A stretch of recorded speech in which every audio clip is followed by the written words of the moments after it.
ఏంటన్నా? నా జీవితంలో నేను నిన్నే ఎక్కువ కష్టపెట్టాను నాన్న. న్యాయంగా చూస్తే నువ్వే నా మీద ఎక్కువ కోప్పడాలి నాన్న. నన్ను కొట్టు తిట్టు ఏమైనా చేయనాను, కానీ దయచేసి లోపలే పెట్టుకుని కుమిలిపోకు నాన్న.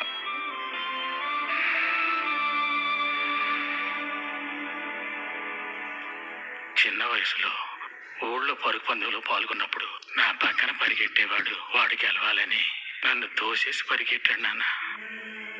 ఆ రోజు ఇరిగిన కాలు ఇంకా నేను కుంటుకుంటాను నడుస్తున్నాను.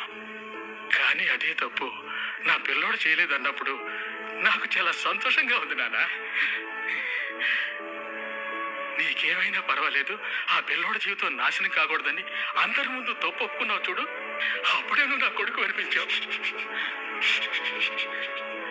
అన్ని ప్రజలు బాధపడద్దు నాన్న, తిరిగి లేచి పరిగెట్టు. నాన్న నేనున్నాను, చూసుకుందాం.